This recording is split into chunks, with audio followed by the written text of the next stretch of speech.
हाँ बेटा, अब अपन स्टार्ट कर रहे हैं नाभिक की भौतिकी। ठीक है, नाभिक की भौतिकी में क्या है बेटा, तो नाम से पता पड़ा नाभिक के बारे में पढ़ेंगे। नाभिक क्या होता है बेटा, तो नाभिक के बारे में सबसे पहले किसने, रदरफोर्ड ने सबसे पहले, थॉमसन वो तरबूज के बीज सबसे पहला प्लम पुडिंग बोला वो सूझी, सबसे पहला जो सक्सेसफुल मॉडल दिया एटम का वो दिया रदरफोर्ड ने। किसने दिया, रदरफोर्ड ने। रदरफोर्ड ने कोई हवा में बातें नहीं बेटा, हमारे फिजिक्स में ऐसा नहीं होता तेने कुछ कान मैंने मान लिया, ऐसा नहीं, तो प्रूव करना पड़ता है, एक्सपेरिमेंटली प्रूव करना पड़ता है। तो रदरफोर्ड ने एक एक्सपेरिमेंट किया था, बहुत well known, gold foil experiment, स्वर्ण पट्टी का प्रयोग। क्या था स्वर्ण पट्टी का प्रयोग, तो स्वर्ण पट्टी वो एटॉमिक में अपन डिटेल में बात करेंगे। स्वर्ण पट्टी का प्रयोग में क्या, एक अल्फा कण उत्सर्जित करने वाला स्रोत जो कि होता है लेड वगैरह है ना, तो एक लेड लगा दिया, लेड तो लेड क्या करता है, अल्फा कण उत्सर्जित करता है क्योंकि वो एक रेडियो सक्रिय तत्व है, तो उसमें से लगातार अल्फा विकिरणें निकलती है। उसका एक पतला पुंज लगा के उसको गिराया जाता है, किस पे बेटा, उसका पतला पुंज लगा के, उसका पतला गोल्ड फॉइल पे है ना, स्वर्ण पट्टिका पे गिराते हैं। तो फिर एक अपन ने अल्फा पार्टिकल को नापने वाला एक मीटर लगा दिया वृत्ताकार उस पे, उसपे वृत्ताकार उस पे, अरे जो भी है वृत्ताकार उस वो घूम रहा है डिटेक्टर, संसूचक जो अल्फा कणों को संसूचित करेगा। तो पता पड़ा अधिकतर अल्फा कण सीधे यानी कि 0 डिग्री पे आ गए। 0 डिग्री पे सबसे अधिक अल्फा कण थे, थोड़ा बहुत बता रहा हूं एक्सपेरिमेंट ये। उसके बाद जैसे जैसे कोण बढ़ता गया, वो संसूचक घूमता गया, वैसे वैसे अल्फा कणों की संख्या कम होती गई, अल्फा कणों की संख्या घटती गई। इसका क्या मतलब हो गया, और 180 डिग्री पे तो 20,000 में से एक कण लौटा। इसका मतलब परमाणु का अधिकतर भाग रिक्त है, तभी तो अधिकतर पार्टिकल सीधे चले गए, तो परमाणु का अधिकतर भाग रिक्त है। ठीक है, 20,000 में से एक लौटा, इसका मतलब क्या हो गया, समस्त अल्फा कण क्या है, धनावेशित, अल्फा कण धनावेशित कण है मेरे लाल। अल्फा कण धनावेशित 2 प्लस चार्ज होते हैं उसपे, तो अल्फा कण का लौटना का मतलब सामने भी प्लस रखा है, अल्फा कण का लौटना सामने भी प्लस रखा है। क्लियर है, वो अपन ये भी निकालेंगे कितना निकटतम दूरी तक, सब परमाणु संरचना है। तो अल्फा कण का लौट कर आना मतलब सामने भी प्लस चार्ज रखा है। तो मैं बोल दूं अच्छा, और 20,000 में से एक का ही लौटना, इसका मतलब सारा प्लस चार्ज एक छोटी सी जगह पर केंद्रित है। तो क्या हुआ, रदरफोर्ड के अनुसार, रदरफोर्ड हवा में नहीं, रदरफोर्ड के अल्फा कण प्रयोग के अनुसार, अल्फा कण प्रयोगानुसार, अल्फा कण प्रयोगानुसार सर क्या प्रयोग से क्या सर, परमाणु का समस्त धनावेश, परमाणु का समस्त धनावेश एक बिंदु पर केंद्रित होता है, एक छोटी सी, एक छोटे बिंदु पर केंद्रित होता है, बिंदु के समान ही होता है, बिंदु पर केंद्रित होता है। यही लिखो, एक छोटे गोले पर केंद्रित है, एक छोटे गोले में केंद्रित रहता है, छोटे गोले में केंद्रित रहता है। समस्त धनावेश व द्रव्यमान भी लिख दो, समस्त धनावेश व द्रव्यमान रहता है, जिसे नाभिक कहते हैं। तो परमाणु का नाभिक क्या हो गया बेटा, जहां पर समस्त द्रव्यमान या धनावेश केंद्रित रहता है उसे नाभिक कहते हैं। तो रदरफोर्ड ने नाभिक की खोज करी सबसे पहली बात। तो रदरफोर्ड के अनुसार किसी परमाणु का समस्त धनावेश व समस्त द्रव्यमान जिस बिंदु पर केंद्रित रहता है उसे नाभिक कहते हैं। ठीक है, तो अतः नाभिक एक धनावेश है, और धनावेश है ना, समस्त धनावेश, तो अतः नाभिक एक धनावेशित गोला है। चलो सर ये तो समझ में आ गया, गोला है। ठीक है, अब सर अगर आपने समस्त द्रव्यमान क्यों बोल दिया, इसमें इलेक्ट्रॉन भी तो होंगे, बिल्कुल सही बात है आपकी, है ना, और प्रोटॉन के साथ न्यूट्रॉन, तो मैं बोल दूं इलेक्ट्रॉन नो डाउट चारों तरफ घूमते हैं, इलेक्ट्रॉन चारों तरफ घूम रहे, बहुत अच्छी बात है। लेकिन इलेक्ट्रॉन का द्रव्यमान प्रोटोनों और न्यूट्रॉनों की तुलना में बहुत कम होता है, प्रोटोनों और न्यूट्रॉनों की तुलना में बहुत कम होता है। इसलिए हम क्या बोलते हैं, इलेक्ट्रॉन को मच्छर, क्या मानते हैं अपन, मच्छर। क्या है इलेक्ट्रॉन, मच्छर। किसकी तुलना में, प्रोटोनों और न्यूट्रॉनों की तुलना में मच्छर। क्लियर है क्या, तो ये मच्छर के समान है।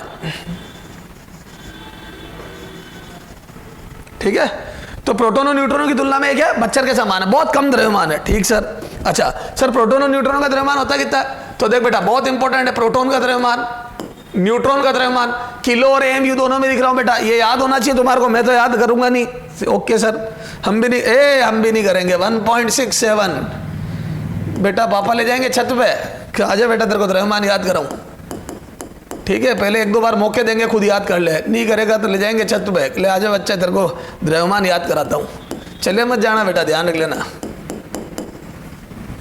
सर धक्का, हाँ धक्का देंगे, ठीक है। तो ये आ गया, तो 1.67 दोनों के शुरू में ये, और 0 पर 26 है, और यहाँ पे 50, ठीक है। थोड़ा भारी है, देखो न्यूट्रॉन थोड़ा सा भारी होता है, बहुत मामूली सा। सर मामूली का बोझ नहीं, 10 की घात -27, तो डेसिमल के बाद 29वां 30वां प्लेस आएगा, छोड़े ना, कौन गिनेगा, ठीक है। अच्छा, अब अपने को एएमयू में, सर एएमयू क्या होता है वो तो मैं बाद में बताऊंगा, एएमयू में भी याद रखना है। तो इसका होता है 1.007276, 72-76, इतना रामायण अपने को एएमयू ये दिया हुआ होगा बेटा, तो रटे मत। एटॉमिक मास यूनिट, परमाणु द्रव्यमान इकाई में ये होता है ना। और 1.008664 ऐसा कुछ होता है, 86-65, हाँ ये एएमयू होता है न्यूट्रॉन का। न्यूट्रॉन थोड़ा भारी होता है, तो ये 86।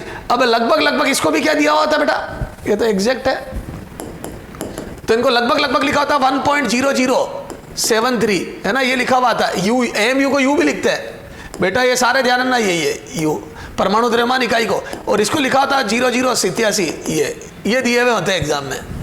तो प्रोटॉन और न्यूट्रॉनों के द्रव्यमान आपको ये पता होना चाहिए। अच्छा, इलेक्ट्रॉन का द्रव्यमान भी किलो में लिख देता हूं मैं, इलेक्ट्रॉन बराबर ये होता है बेटा कितना, 9.1 लगभग, है ना, लगभग लिख रहा हूं, इंटू 10 की घात -31 किलो, ठीक है। तो ये किलो में, ये तो एग्जैक्ट द्रव्यमान हो गए इनके, क्या पता कैसे निकाले पर ये, ठीक है। तो अपने ये एएमयू में काम आएंगे, ठीक है। सर एएमयू होता क्या है, तो देखो वैसे अपने को जरूरत नहीं है सर। एएमयू देखो क्या होता है, बार बार 10 की घात -27 कौन लिखेगा, तो एक एएमयू डिफाइन कर दिया गया। तो 1 एएमयू बराबर कितना होता है, देखो कि एक एएमयू की परिभाषा, एएमयू 1 एएमयू है ना, परमाणु द्रव्यमान इकाई, परमाणु द्रव्यमान इकाई,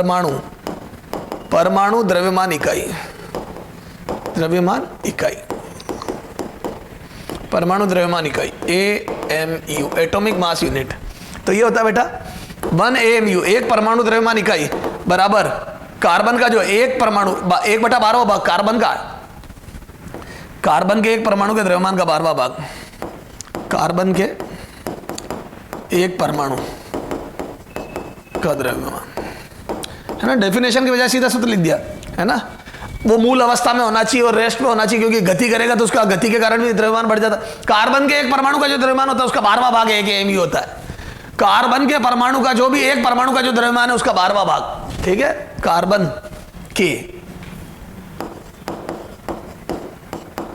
के एक परमाणु के द्रव्यमान का 12वां भाग एक परमाणु द्रव्यमान इकाई होता है, ठीक है।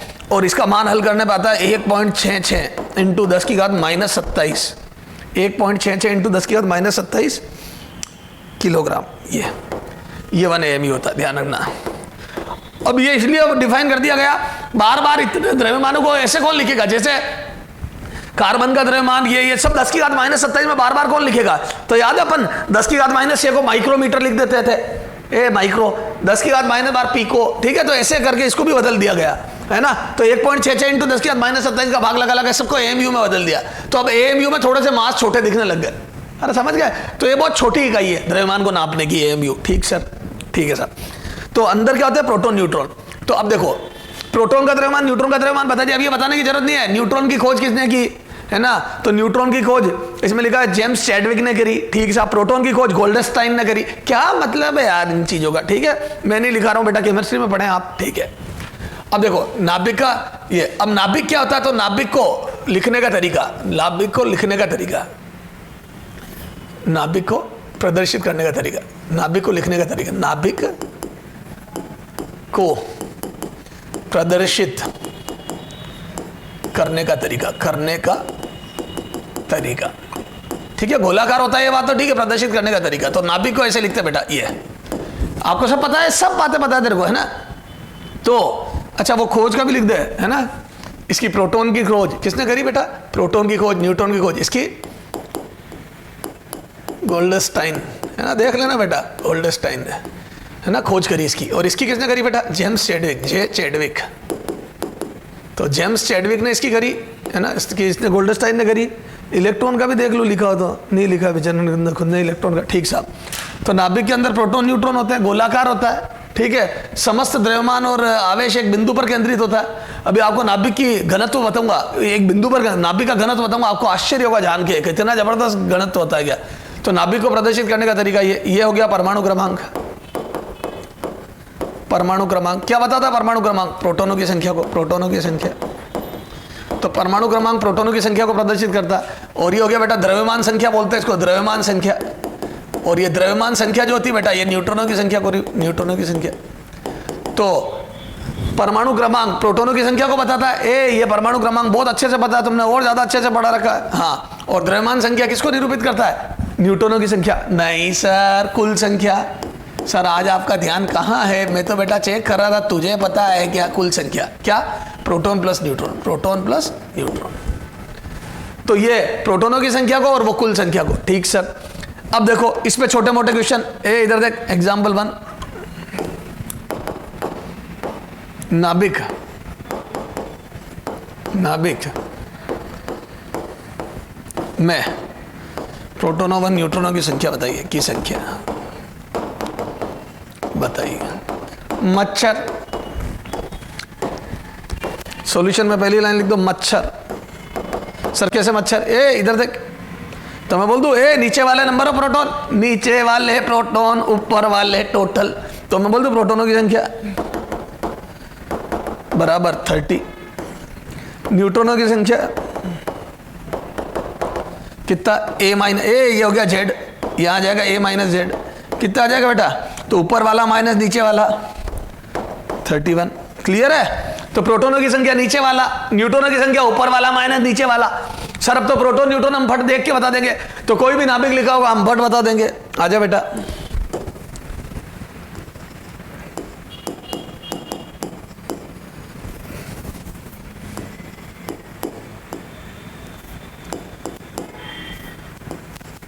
तेईसवें नंबर पता क्या?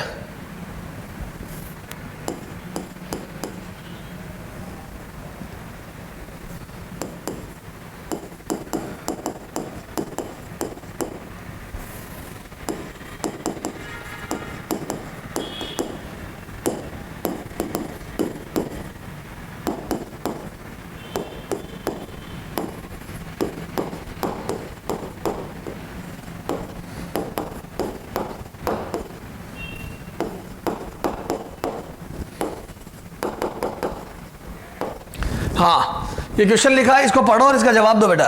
क्या कि 6C12, 6C14, 12 नहीं 6C14 है ना। नाभिक में क्या क्या होगा? 6 प्रोटॉन 6 न्यूट्रॉन, सवाल ही पैदा नहीं होता। 6C12 होता तो है ना, और 6 इलेक्ट्रॉन नहीं, 6 प्रोटॉन 8 न्यूट्रॉन। हाँ सही बात है, नीचे वाले प्रोटॉन ही तो होते हैं 6 प्रोटॉन। ये इसमें से नीचे वाला घटाओ तो 14 माइनस 6 न्यूट्रॉन, तो न्यूट्रॉन बराबर 8 आ गए। तो 6 प्रोटॉन 8 न्यूट्रॉन, लेकिन 8 इलेक्ट्रॉन गलत।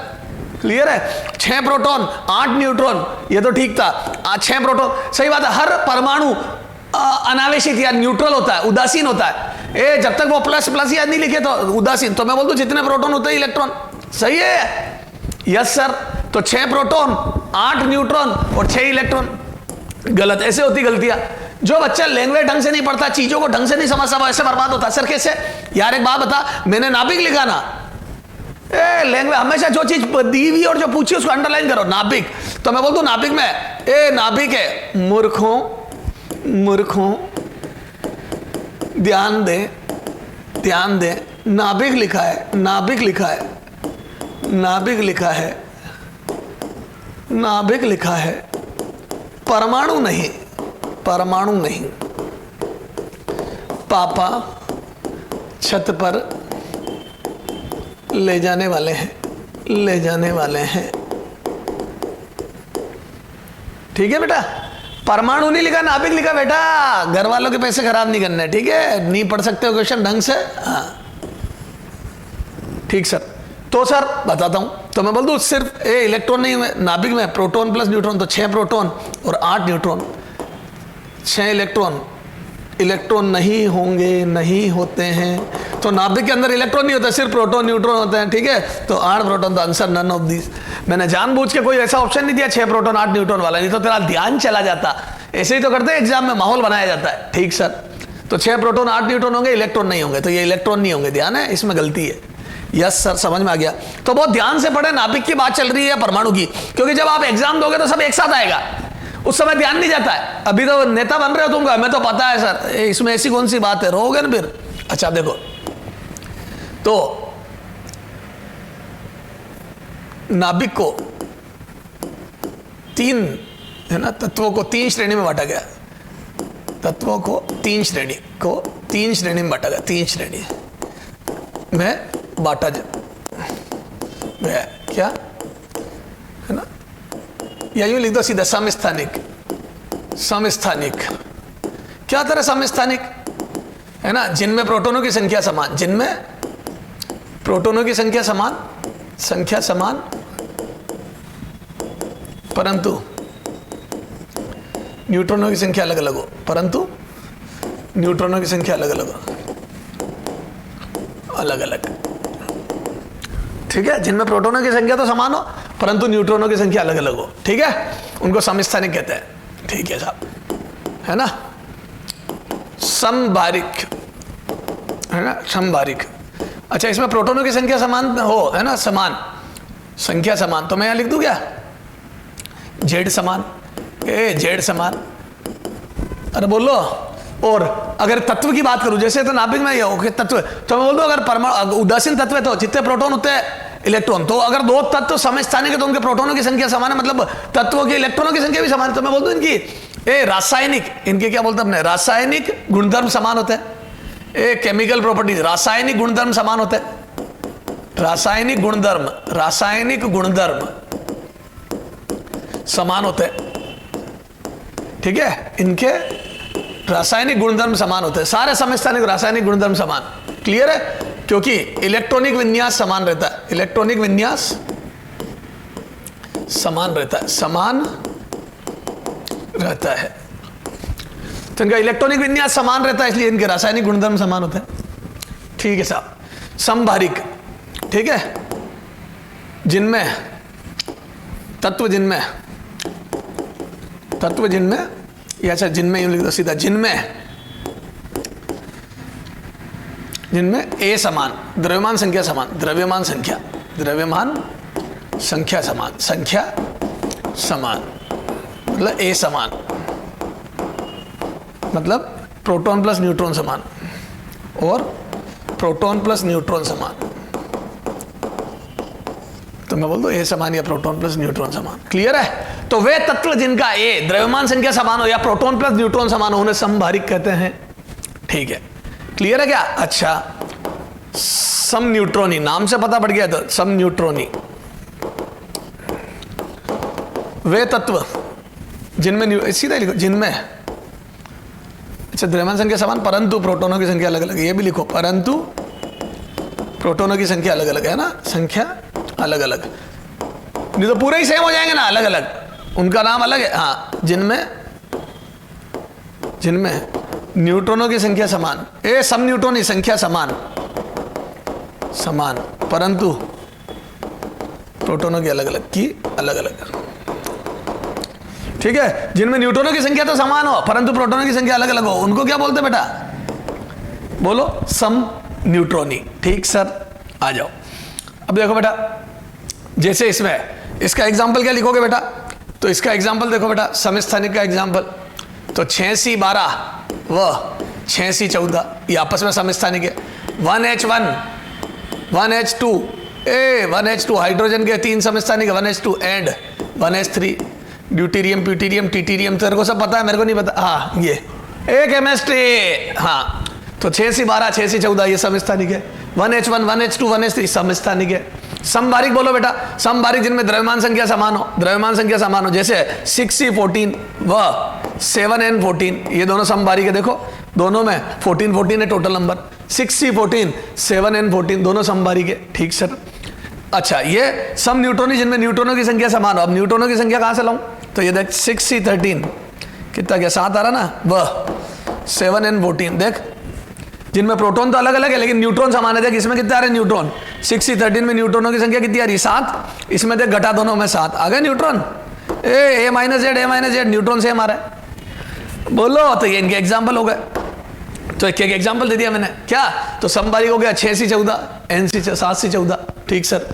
तो इसके अंदर A समान है, देखो कुल संख्या समान है लेकिन प्रोटॉन न्यूट्रॉन अलग अलग है। प्रोटॉन एक में 6 एक में 7 है, उसमें न्यूट्रॉन 8 है, इसमें न्यूट्रॉन 7 है, तो कुल संख्या तो समान है। तो वही वाली बात हो गई, एक कक्षा में लड़कों की संख्या, प्रोटोनों को लड़के मान लो, लड़कों की संख्या समान हो लेकिन लड़कियां अलग अलग हो। तो इसमें देख 6 लड़के दोनों क्लास में, लेकिन लड़कियां उसमें 6 इसमें 8 है, तो कक्षा की स्ट्रेंथ बदल गई। एक में 12 बच्चे, एक में 14 बच्चे, दोनों में 6 लड़के बैठे हैं, लेकिन एक में 6 लड़के 8 लड़कियां हैं, तो मैं बोल दूं एक में 12 बच्चे, एक में 14 बच्चे, तो बच्चों की संख्या बदल गई, ठीक सर। अच्छा समबारिक, दोनों में क्लास की स्ट्रेंथ तो सेम है, दोनों में 14 बच्चे, लेकिन लड़के लड़के अलग अलग है, एक में 7 लड़के, एक में 6 लड़के और 8 लड़कियां, ठीक सर। सम न्यूट्रॉन है जिनमें लड़कियों की संख्या समान हो, क्लास की स्ट्रेंथ अलग अलग हो, 6 लड़कियां बैठी है लेकिन स्ट्रेंथ अलग अलग है, तो ओके सर समझ गए। एक क्वेश्चन कर लेते अगर समझ गए तो, देखते कितने समझे। हाँ, दिए गए नाभिकों में समस्थानिक, समभारिक व समन्यूट्रॉनी, नाभिकों को छाटिए, नाभिकों को छाटिए।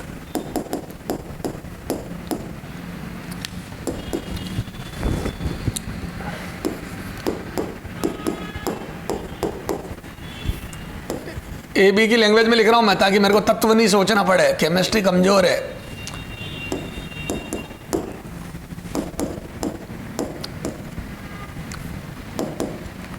ठीक सर, है ना। अब मैं समस्थानिक, समभारिक व समन्यूट्रॉनिक छाटिए। आ जाओ बच्चों, सबसे पहले लिखते हैं समस्थानिक, तो नीचे वाला सेम क्या, प्रोटोनों की संख्या समस्थानिक, तो प्रोटोनों की संख्या समान 6, ओके सर। तो ए एंड डी आर समस्थानिक, ए एंड डी आर समस्थानिक, ठीक है, ये समस्थानिक है। तो ए एंड डी, ये पेयर बन गया, ए और डी, ये समस्थानिक है, ठीक सर। हाँ, फिर समभारिक,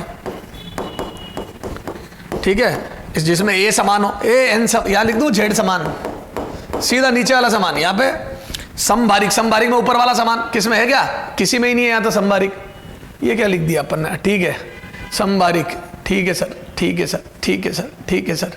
तो समभारिक कोई नहीं है इनमें से, एक लिख देते और लिख देते, अच्छा नहीं लगता, कोई नहीं आता ना आंसर, अच्छा नहीं लगता बेटा, ठीक है। तो यहाँ पे ऐसा कुछ कर कमाल कि मैं तेरा हो जाऊं। हाँ इधर देख, क्या बात है सर, क्या लिखे 7 है ना, होता है नहीं होता है, लेकिन लिख दे चलो, ठीक है। तो इसमें फिर समस्थानिक 2 हो जाएंगे रे, 8,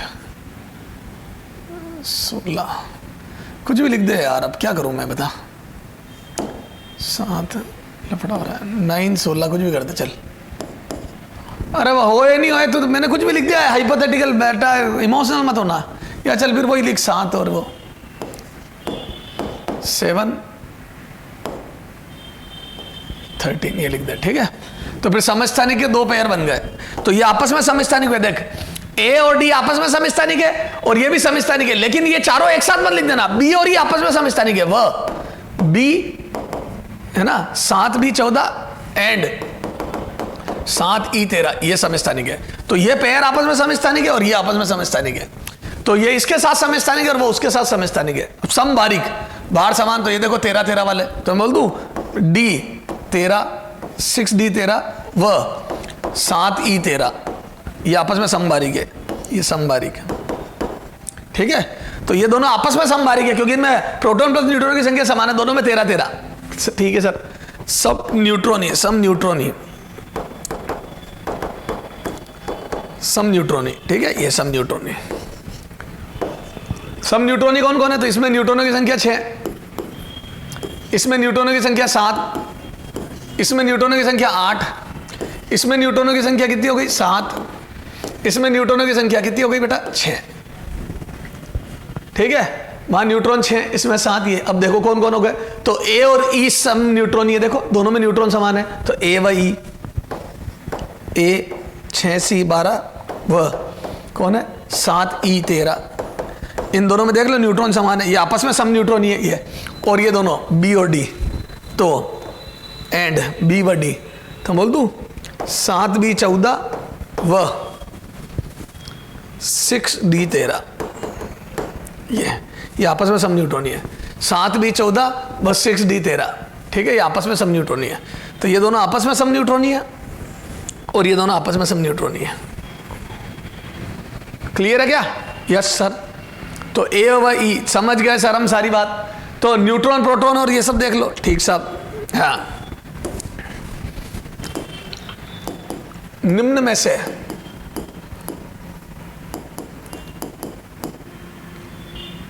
किन तत्वों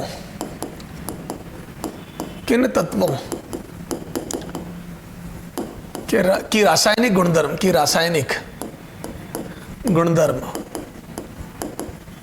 गुणधर्म समान होंगे।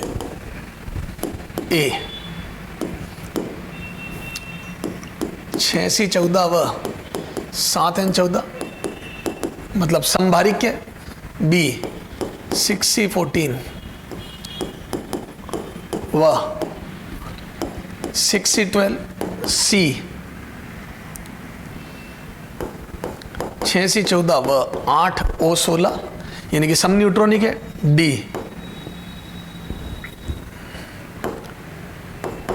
1h2 व 2he4 गया। बोलो तो आंसर आएगा ये, जिनके प्रोटॉनों की संख्या समान होगी, क्योंकि इनमें इलेक्ट्रॉनों की संख्या भी समान होगी अतः इलेक्ट्रॉनिक विन्यास समान होगा। तो समस्थानिकों का इलेक्ट्रॉनिक विन्यास समान होता है तो उनकी रासायनिक गुणधर्म या रासायनिक अभिक्रिया एक जैसी देते हैं वो। Yes sir. क्लियर है क्या? अरे बोल मेरे लाल। Yes sir. बस इनके फिजिकल प्रॉपर्टीज अलग अलग होगी, रासायनिक तो सेम होगी, अभिक्रियाएं तो समान रूप से देंगे वो, ठीक है। फिर गलनांक क्वथनांक जो भौतिक गुणधर्म है वो अलग हो सकते हैं क्योंकि इनका द्रव्यमान संख्या अलग अलग, इनका भार अलग अलग है। समझ गए क्या? Yes sir. तो ये आ गया सर, आगे आ जाए बेटा। तो समस्थानिक, समबारिक, सम न्यूट्रॉनिक सब समझ में आ गए। अब देखो अपन ने एक बात करी थी, नाभिक गोलाकार होता है, तो बोल दो नाभिक की त्रिज्या भी होगी। तो नाभिक का आकार, नाभिक की त्रिज्या व आकार, नाभिक की त्रिज्या व आकार, नाभिक की त्रिज्या व आकार, नाभिक की त्रिज्या व आकार। तो नाभिक गोलाकार होता है, गोलाकार होता है वह उसकी त्रिज्या ध्यान रखना, नाभिक की त्रिज्या अलग बात है, परमाणु की त्रिज्या अलग बात है। सर हमने पढ़ा था R बराबर 0.5 दोनों n² एंगस्ट्रॉम। वो परमाणु की त्रिज्या थी उसकी कक्षाओं की, अलग अलग कक्षा की त्रिज्या अलग अलग होती है। यहाँ नाभिक की बात चल रही है, नाभिक गोलाकार होता है वह उसकी त्रिज्या ये। और ध्यान रखना इसकी त्रिज्या आती है 10⁻⁻15 मीटर की कोटि की। ये सब परमाणु में बताया था मैंने तेरे को। नाभिक गोलाकार होता है वह उसकी त्रिज्या। सूत्र R = R0 a की पावर 1/3। सूत्र R बराबर R0 a की पावर 1/3 द्वारा दी जाती है,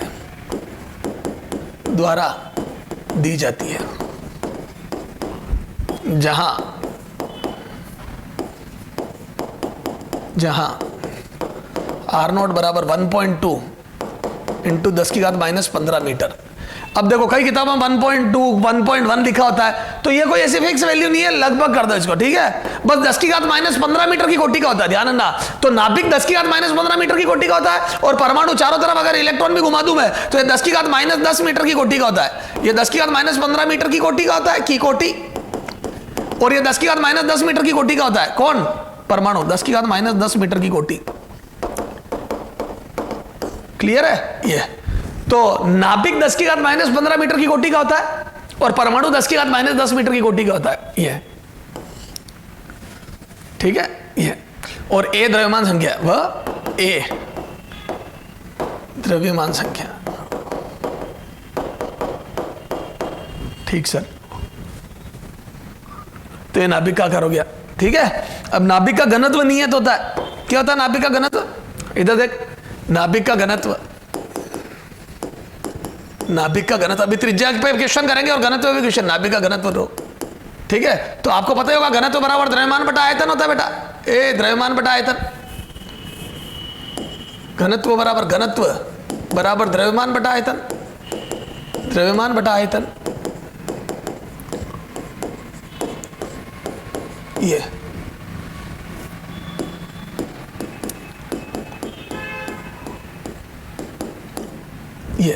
तो घनत्व बराबर द्रव्यमान बटा आयतन, तो मैं बोल दूं ये रो बराबर कुल द्रव्यमान बटा आयतन। ठीक है, अब देखो गोले का आयतन कितना होता है बेटा, गोले का आयतन बोलो, तो बोल दो कुल द्रव्यमान कितना हो जाएगा। तो अब सुनो, नाभिक का द्रव्यमान, नाभिक का द्रव्यमान यहां लिखो, ये समीकरण 1 कर दो इसको, नाभिक का द्रव्यमान, नाभिक का द्रव्यमान, ठीक है, अगर नाभिक ये लिखो नाभिक ZXA का द्रव्यमान, बोलो कितना हो जाएगा का द्रव्यमान। तो क्या मैं बोल दूं मेरे को पता है इसके अंदर Z प्रोटॉन और A न्यूट्रॉन है, तो मैं बोल दूं द्रव्यमान M टोटल बराबर Z proton plus A minus Z neutron. ए बेटा ऊपर वाला मैंने A माइनस Z न्यूट्रॉन, ये तो Z तो प्रोटॉन है और A माइनस Z न्यूट्रॉन है, और प्रोटॉन न्यूट्रॉन का द्रव्यमान लगभग समान लेते हैं अपन, बेटा बहुत कॉम्प्लिकेटेड हो जाएगा नहीं तो।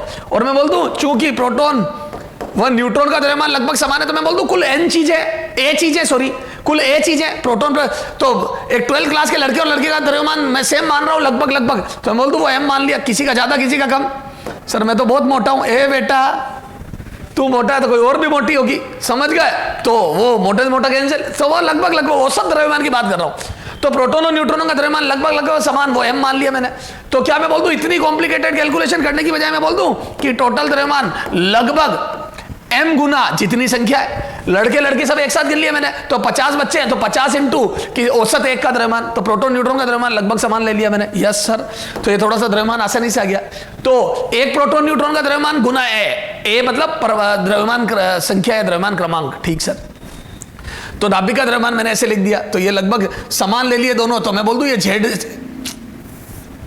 Z mass of proton plus A minus Z mass of neutron, और ये दोनों समान लेते ही ये कट जाएगा ना, ये तो ये एज इंटू एम एन बन। ठीक सर, अच्छा आयतन, गोले का आयतन, ये यहां से समीकरण नंबर लिख दो इसको 2, गोले का आयतन, गोले का आयतन बोलो कितना होता है बेटा। सर मेरे बायोलॉजी है, ए बायोलॉजी गोले का आयतन, मैं ध्यान रखना पापा तो कुछ नहीं करेंगे, मैं ले जाऊंगा इस बार छत पे। तो 4/3 पाई आर क्यूब, क्लियर है। आर का मान रखो, आर का मान देखो क्या है, गोले की त्रिज्या कितनी होती है, नाभिक के गोले की त्रिज्या R0 a की घात 1/3, तो यहां से मैं बोल दूं यहां से आ जाएगा आयतन V बराबर गोले की V बराबर 4/3 पाई गोले की त्रिज्या R0 a की घात 1/3, ठीक सा का क्यूब, तो यह आ जाएगा 4/3 पाई R0 क्यूब इंटू ये a की घात, तो a, समीकरण नंबर कितना आ जाएगा बोलो 3। ठीक सर, तो आयतन आ गया, ए द्रव्यमान आ गया कुल, और अपने को इसमें घनत्व क्या होता है पता है, तो मैं बोल दूं 2 व 3 से, समीकरण 2 व 3 से, मान 1 में 2 व 3 से, मान 1 में रखने पर, मान 1 में रखने पर, मैं रखने पर रखो भैया, तो घनत्व बराबर आ जाएगा कितना रे, तो m इंटू ए, एक का द्रव्यमान इंटू ए बटा 4/3 पाई R0 क्यूब इंटू ए से ए गया, तो यहां से लिख दूं 3m/4 पाई R0 क्यूब, ये आ गया घनत्व 3m/4 पाई R0 क्यूब। ओके, अब इसमें देखो ये नियत है, ए इसमें कोई भी चीज सिर्फ ए द्रव्यमान संख्या अलग अलग की अलग अलग होती है, लेकिन ए से कट गया तो मैं बोल दूं ये सब नियत आ गया, तो पूरा घनत्व नियत आ गया। तो क्या मैं बोल दूं कि घनत्व नियत होता है, नाभिक का घनत्व नहीं बदलता है। ठीक साहब, तो ये अब आप प्रोटॉन न्यूट्रॉन का द्रव्यमान और ये सब लिख के हल करोगे तो घनत्व लगभग आता है 10⁻14 के आसपास। देखो अभी बता देता हूं आपको, तो नाभिक का घनत्व आपको पता होना चाहिए, आश्चर्य करने के लिए कितना होता है, तो मान रख के हल करने पर आता है ये लगभग 3 × 10⁻17, 14 नहीं 10⁻17 kg पर मीटर क्यूब। अब आप सोचो नाभिक 1 मीटर क्यूब का द्रव्यमान 1 मीटर क्यूब, यानी कि 100 centimetre by 100 centimetre by 100 centimetre cube, अरे 100 centimetre by 100 centimetre by 100 centimetre cube का 100 सेंटीमीटर इतना होगा लगभग मेरे हिसाब से, यहां से यहाँ 100 सेंटीमीटर, उस क्यूब का द्रव्यमान 10⁻17 किलो। ओ हो, तो सर इतना जबरदस्त डेंस होता है नाभिक। तो अभी अपने को क्या लगता पता, परमाणु नाभिक दिख तो रहे नहीं है बहुत हल्का, अरे हल्का की बात नहीं, उसकी साइज भी तो बहुत छोटी है ना, तो दिखना नहीं दिखने का ये मतलब थोड़ी बहुत हल्का है। अब इतने सारे, तो आप अगर 1 मीटर क्यूब के घन में पूरे में नाभिक भर दोगे तो उसका द्रव्यमान इतना हो जाएगा, समझ लो कितना जबरदस्त डेंस है। तो नाभिक का घनत्व नियत होता है, त्रिज्या ये होती है, ये त्रिज्या को और देख, ये देख त्रिज्या ये होती है, खुद सोच ले रहा, त्रिज्या ए पे निर्भर करती है, बिल्कुल करेगी नहीं ए पे, जैसे जैसे द्रव्यमान संख्या बढ़ती है वैसे वैसे त्रिज्या बढ़ती है। सही बात है यार। एक बात बता, एक नाभिक में एक ही प्रोटॉन है, जैसे हाइड्रोजन एक ही प्रोटॉन है, तो मैं बोल दूं इतना सा एक यूं समझ लो अपने ये टेबल टेनिस की बॉल चाहिए। फिर आप हीलियम लेके आए हाइड्रोजन के लिए 1H1 के लिए, अब आप 2He4 लाए, तो मैं बोल दूं 4 लोग हो गए। बेटा पहले तू अकेला पढ़ रहा था यहाँ कोटा में, तो एक छोटा रूम लिया हुआ था, फिर तेरे 2 मौसी के लड़के एक बुआ का लड़का और आ गया और तुम 4 लोग हो गए। तो 4 लोग क्या उसी रूम में थोड़ी रहोगे? क्यों? वो जगह कम पड़ेगी ना। तो तुमने क्या करा, जैसा एक रूम था वैसे 3 रूम और आसपास ले लिए। तो मैं बोल दूं तुमने आयतन को भी अपना 4 गुना कर दिया। अगर बच्चे 4 गुना हुए, टोटल बच्चे 4 गुना हुए, तो तुमने जगह भी बड़ी कर ली। तो अब टेबल टेनिस की बॉल नहीं, टेनिस की बॉल चाहिएगी, लॉन टेनिस की बॉल। तो क्या मैं बोल दूं 2 प्रोटॉन 2 न्यूट्रॉन को रखने के लिए थोड़ा और बड़ा कर दिया। उसके बाद तुम्हारे और तेरे गांव के 10-12 लोग और आ गए और बड़ा, तो आपने अब 4 रूमों में 10-12 लोग थोड़ी रह पाओगे। तो आपने एक बहुत बड़ा घर ले लिया जिसमें 5-1 रूम थे या ऊपर नीचे डबल मंजिला था। तो मैं बोल दूं जैसे जैसे संख्या बढ़ेगी वैसे वैसे गोला बड़ा होगा। सही बात है। तो जैसे जैसे द्रव्यमान संख्या, चाहे लड़का बुआ का लड़का हो चाहे बुआ की लड़की हो, जैसे जैसे संख्या बढ़ेगी वैसे वैसे आयतन बढ़ाना पड़ेगा, आपको जगह ज्यादा लेनी पड़ेगी रहने के लिए। तो जैसे जैसे संख्या बढ़ेगी, द्रव्यमान संख्या बढ़ेगी, वैसे वैसे रेडियस या गोला बड़ा होता जाएगा। तो बहुत लॉजिकल सा ये स्टेटमेंट है कि गोले की त्रिज्या इस बात पर निर्भर करती है गोले में कितने लोगों को रखना है। जितने ज्यादा लोग, जितने ज्यादा संख्या, उतना बड़ा गोला। तो क्या मैं बोल दूं जैसे जैसे संख्या बढ़ेगी, प्रोटॉन न्यूट्रॉन बढ़ेंगे, कोई भी आओ चाहे प्रोटॉन चाहे न्यूट्रॉन, वैसे वैसे नाभिक का आकार बढ़ता जाएगा। तो ये है समझ। तो त्रिज्या की समझ आई तेरे को? जैसे जैसे द्रव्यमान संख्या बढ़ेगी वैसे वैसे नाभिक बड़ा होता जाएगा। लेकिन घनत्व नियत रहेगा, घनत्व निर्भर नहीं कर रहा। चाहे कितने, सही बात है। देख तू अकेला था तो 1 रूम किराए पे लिया हुआ था तेने, अब तुम 2 लोग आ गए तो तुमने 2 रूम ले लिया। तो क्या मैं बोल दूं एक आदमी के तो उतना ही आयतन पाती आया। सर ये तो बड़ा, हाइट बड़ी कर दी, तो ये ले, यूं ही ले, आधे आ जाएंगे, ये ले, ये ले।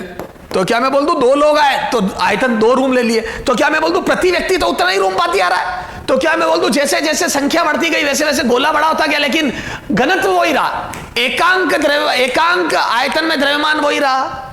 तो पहले m द्रव्यमान ही आता था, या ये अब 2m द्रव्यमान 2m गोले में आएगा, डबल गोले में आएगा, ये 2m। तो मैं बोल दूं ये mm उतने में ही रह रहे हैं, देख m तो गोला उतना उतना ही आ जाएगा। सर समझ में आ गई? ठीक सर। तो घनत्व नियत होता है। ठीक है, अब आ जाओ इन पे क्वेश्चन करते हैं अपन। ठीक है, तो इन पे क्वेश्चन करके देखते हैं अपन।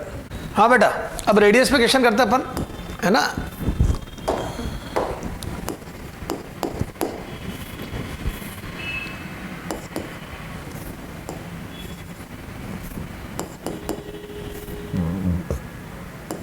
कॉपर 64 की नाभि की त्रिज्या बताइए। ठीक है, ए 4.8 इंटू 10 की घात -10 मीटर, बी 4.8 इंटू 10 की घात -15 मीटर, सी 3.6 इंटू 10 की घात -15 मीटर, डी 6.0 इंटू 10 की घात -15 मीटर। अच्छा बेटा सुन, 4 ऑप्शन है, ये तो गया। थोड़ा तो ज्ञान होना चाहिए कि नाभि की त्रिज्या 10 की घात -15 मीटर की कोटि की आएगी, तो 10 की घात -15 मीटर की कोटि का ही आंसर आएगा। ठीक सर। अब देखो हल कैसे करना है, तो ये तो सीधा, तो मैं बोल दूं नाभि की त्रिज्या Cu64। बेटा ये ध्यान रखना, तेरे को हमेशा द्रव्यमान संख्या देगा, रटनी नहीं है। क्या सर हम पूरी आवर्त सारणी की द्रव्यमान संख्या याद कर ले? एक बच्चा आ गया सर मैंने सब याद कर लिए, बेटा याद मत कर। तो बोल दो R0 a की पावर 1/3, तो यहां से आ जाएगा R0 और 64 की पावर 1/3।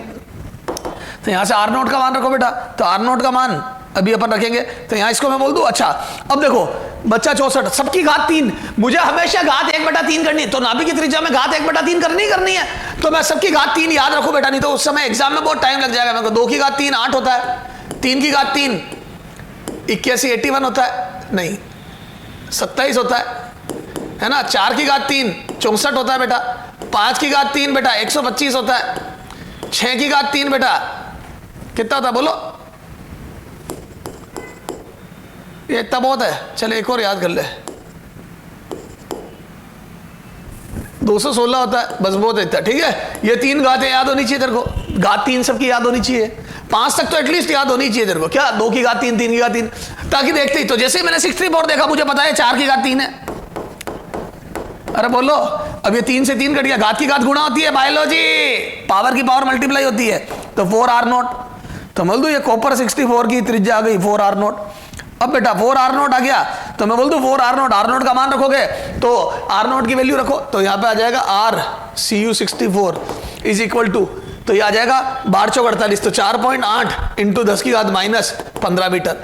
कई किताबों 1.1 तो 4.4, तो 4.4 या 4.8, तो एक ही ऑप्शन दिया 4.8। हाँ 4.4 और 4.8 दोनों दिया होता है इंटू 10 तो लपड़ा रहता, फिर वो r0 का मान तेरे को बताता कितना। पहली बात ऐसा देगा ही नहीं, समझ गए? चलो सर समझ में आ गई। तो कॉपर अगला आ जाओ, है ना,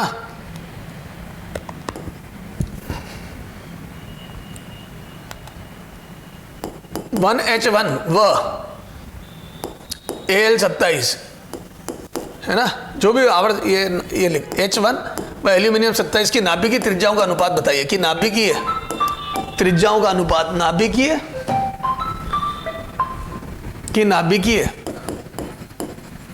त्रिज्याओं का अनुपात होगा A 1:1, B 1:3, C 3:1, D 1:27 या 27:1। आ जाओ बेटा, तो अब क्या करेंगे? आ जाओ बेटा, हल कैसे सर? हल बताता हूं। तो क्या मैं बोल दूं ए नाभिकीय त्रिज्याओं की बात चल रही है, परमाणु की नहीं, H1 अनुपात R एल्यूमिनियम 27, ठीक है, इनकी नाभिकीय त्रिज्याओं का अनुपात। तो यहां से मैं बोल दूं ये आ जाएगा बेटा 1 की घात, इधर देख R0 1 की घात 1/3 अनुपात R0 27 की घात 1/3, ठीक है। ये अब आ जा, R0 से R0 गया, यहां आ जाएगा 1 ही आ जाएगा तो, और ये आ जाएगा 3 की घात 3। 27 देखते ही खून खोल उठना चाहिए तेरा, 3 की घात 3 होता है। यस सर खून खोल गया, ठीक है। हाँ तो यहां से 1:3 क्लियर है? अरे बोलो, तो सर समझ में आ गया। तो ये हो गया एल्यूमिनियम। अगला आ जा बेटा। अच्छा एक बात बता दूं, ये हल कर दिया अपन ने, नो डाउट हल भी आसान था, कोई दिक्कत नहीं है, लेकिन पहले दिमाग लगाना चाहिए आपको। बेटा जी बेटा जी बेटा जी अक्कल लगाएं, अक्कल लगाएं और घर महकाएं, और घर महकाएं। सर कैसे घर महकाए? अक्कल लगाए और घर महकाए। सर घर कैसे महकाए? थोड़ा दिमाग लगा बेटा, इतना भी हल करने की जरूरत नहीं है, हालांकि हल भी आसान था, पर तेरी दिमाग लगाने की आदत कब पड़ेगी? सर दिमाग क्या होता है? अरे बेटा ये देख, हाइड्रोजन में हाइड्रोजन परमाणु में एक ही वो है, क्या नाम, हाइड्रोजन नाभिक में एक ही प्रोटॉन है, ठीक है। इसमें 27 लोग हैं, प्रोटॉन न्यूट्रॉन मिला के 27। एक तो एक व्यक्ति को रखना है अपने को, और एक 27 लोगों को रखना है। तो क्या मैं बोल दूं 27 वाला नाभिक बड़ा होगा, उसकी त्रिज्या ज्यादा आएगी? तो क्या मैं बोल दूं जिसमें 27 लोग रह रहे हैं उसकी नाभिक की त्रिज्या बड़ी होगी, तो इधर वाला बड़ा होगा। इधर वाला बड़ा, ये गया, दोनों बराबर दिए। इधर वाला बड़ा होगा इसमें, तो इधर वाला बड़ा, हाइड्रोजन को बड़ा बताया हुआ, गलत। इसमें भी ये बड़ा, गलत, एक ही बचा। सर ऐसा भी होता है, एटलीस्ट 2 ऑप्शन तो कैंसिल होंगे। और एग्जाम में गलती क्या होती है? 1:3 आ रहा है, कई बार बच्चा उल्टा करके 3:1 लिखा था। तो उस गलती से बचना है तो पहले दिमाग लगा, और पहले से पता होना चाहिए एल्यूमिनियम बड़ा आया होगा। यस सर, तो एल्यूमिनियम बड़ा आएगा। ओके सर ठीक है, आ जा। ये तेरे AIPM टीम पूछा हुआ क्वेश्चन, अगला जो दे रहा हूं 4, 5 जो भी नंबर आ रहा देख लेना, है ना, 5, 6 जो भी है। क्या है रे, 5 है ना, तो 6 कर दे, ठीक है। यदि, है ना, अब थोड़ा सा डेटा मुझे, यदि R Fe56 की नाभिक की त्रिज्या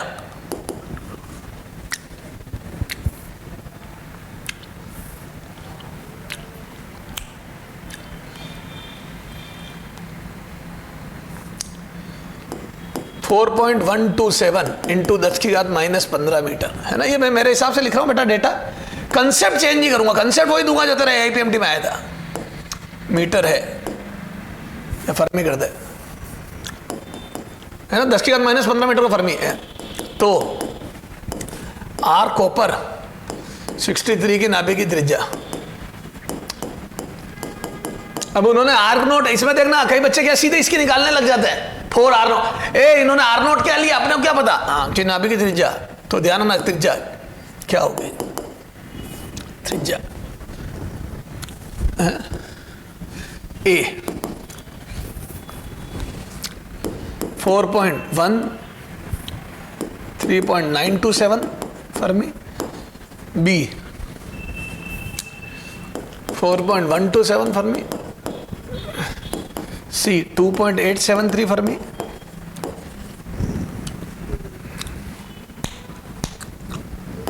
$4.732 फर्मी।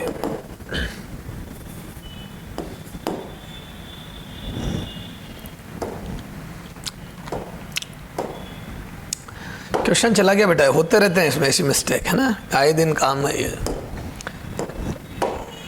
चला जाओ। तो अपने को क्या क्वेश्चन था बेटा, वापिस लिखता हूं, है ना। Fe56 आर Fe56 कितना दिया था, 4.172 फर्मी।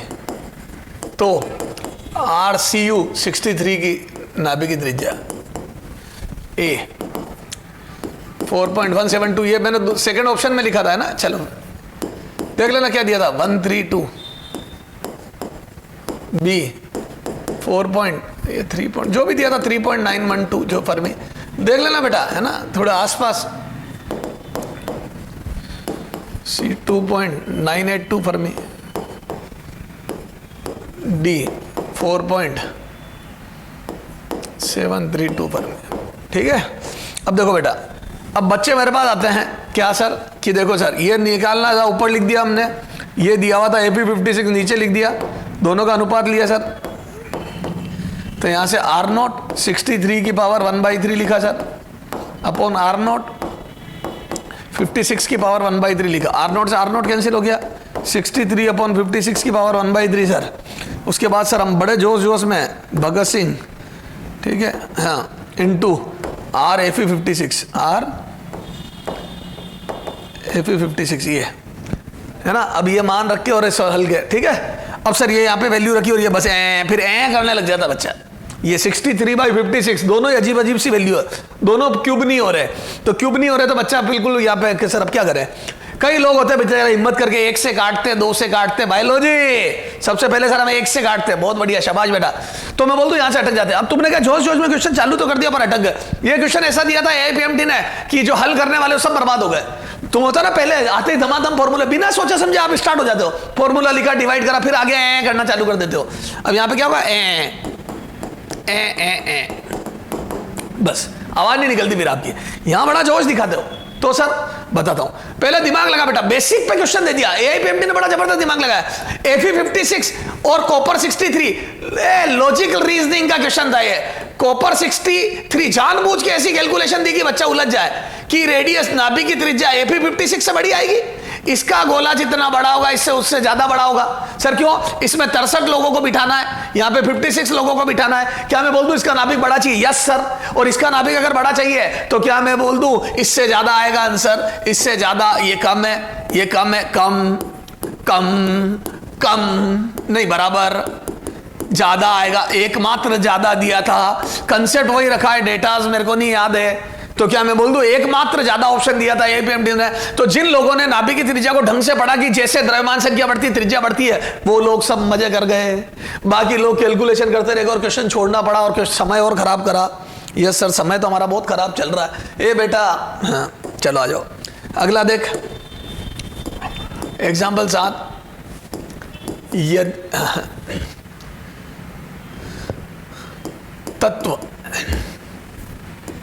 तत्व X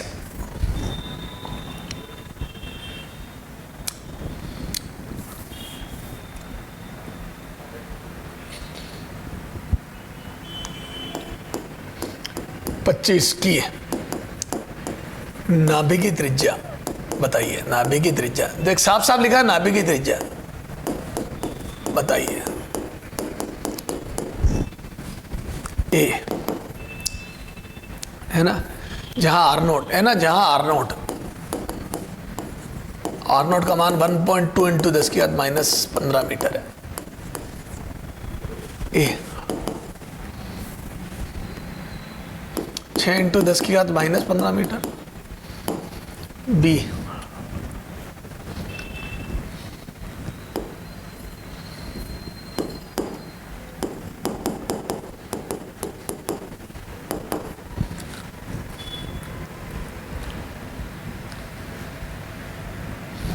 24 ये चल 25 ही रहने दे।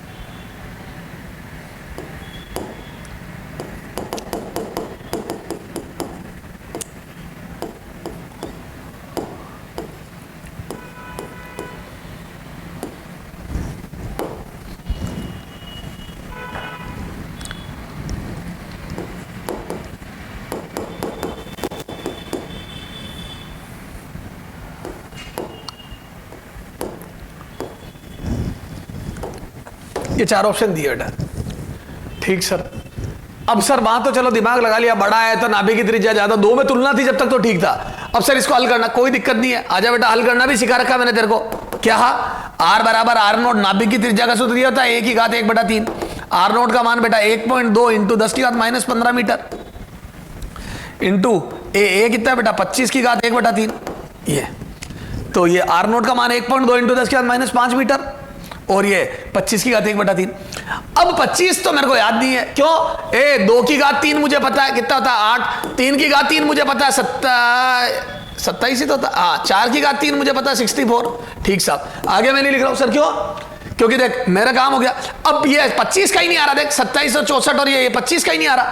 8 के बाद सीधा 27 पता है मुझे, 3⁻3 होता है। अब ये मेरे चालो ना नहीं और ना तुलना करवाई गई है, तो सर अब क्या करो? अब लगेगा दिमाग, अब लगेगा दिमाग, लगेगा दिमाग, लगेगा दिमाग।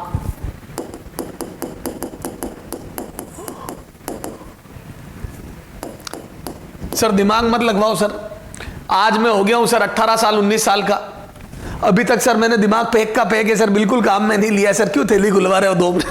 अरे ओए तो दिमाग लगाना पड़ेगा। खोलो बेटा वो पन्नियां, पैकिंग खोल, निकाल दिमाग, काम ले ले बेटा ले ले। सर रहने दो ना यूं का यूं सर, मैं तो किताबें भी सर नई की नई रखता हूं ताकि सेकेंड हैंड बिके, थोड़ा पैसे ज्यादा। अरे वाह अरे वाह, तो सर क्यों फालतू में 2 मिनट के लिए दिमाग यूज करवा रहे हो, है ना? वापस मैं तो पैक करके रख दूंगा। अरे बेटा दिमाग से ही काम होता है, खोल ले और यूज ले। तो क्या मैं बोल दूं 8 27? सर कैसे बातें करता हूं? तो अब लगाना दिमाग। सर कैसे? क्योंकि 25 तो 3 किसी की घात हो नहीं रही है, कोई बात नहीं। तो क्या मैं बोल दूं जिस नाभिक की तुम मेरे से त्रिज्या पूछ रहे हो उसकी त्रिज्या 3r0 से कम आएगी?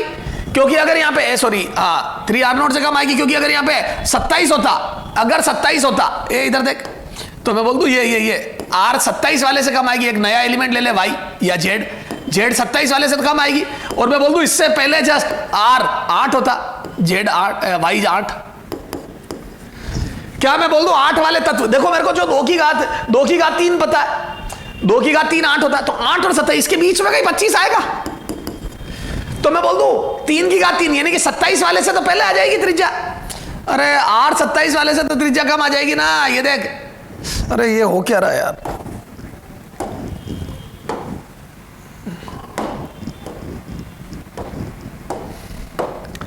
तो मैं बोल दूं ये r, सुनो ये अब यहां कर रहा हूं, r जो अपना है x 25 उसकी त्रिज्या r 27 वाले से तो कम आ जाएगी। अरे y z 27 वाले से कम, और r 8 वाले से ज्यादा आएगी। तो मैं बोल दूं और ये r 8 वाले क्योंकि 2r0, तो ये जो त्रिज्या होगी x 25 की, ये 25 8 से ज्यादा। अरे 25 8 से ज्यादा और 27 से कम है ना यार। और मैं बोल दूं 3r0 से कम आएगी, तो 2r0 से 3r0 के बीच में आएगी। और 2r0 का मान हो जाएगा बेटा 2.4 इंटू 10⁻⁻15 मीटर, और 3r0 का मान हो जाएगा बेटा कितना? भारतीय छत्ती 3.6 इंटू 10⁻15 मीटर। और चारों ऑप्शन अब देख, 2.4 से ज्यादा और 3.6 से कम एक ही ऑप्शन था। 3.5 इंटू 10⁻15 देख ले, मेरे तो ऑप्शन हट गए तेरे इसमें देख कॉपी में। तो 3.5 या स्क्रीन पीछे करके देख, 3.5 इंटू 10⁻15 मीटर, एक ही ऑप्शन था जो 2.4 और 3.6 के बीच में था। यस सर, तो 2.4 से 3.6 के बीच में एक ऑप्शन था। यस सर, तो क्या मैं बोल दूं ये एक ऑप्शन था? तो सर अब देखो कई बार क्या होता है घात 3 तुझे नहीं पता होगी, लेकिन उसके अड़ोसी एवं पड़ोसी की घात 3 पता कर ले। तो मुझे 25 की घात, किसकी घात 3 25 होता है ये नहीं पता है, होता ही नहीं है। तो मैं बोल दूं मतलब वो पता नहीं है, तो 27 और उसके अड़ोसी एवं पड़ोसी, एक अड़ोसी था 8 और एक पड़ोसी था 27, तो 8 और 27 के बीच में आएगा। 8 है 2 की घात 3 और 27 है 3 की घात 3। मजा आ गया सर। तो 2 की घात 3 और 3 की घात 3 के बीच में, तो 2 की घात 3 और 3 की घात 3 के बीच में निकाल लिया मैंने, तो 2r0 से 3। यस सर, तो इस प्रकार से हम क्या कर सकते हैं बेटा, सबकी नाभि की त्रिज्या निकाल सकते हैं। सर समझ में आ गया? अब देखो अगला क्वेश्चन। हाँ दो तत्व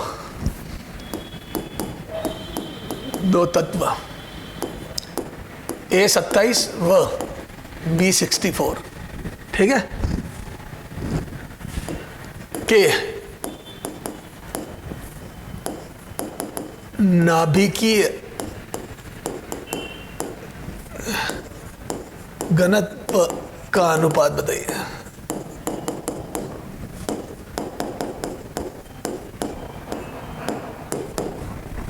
ए, बी,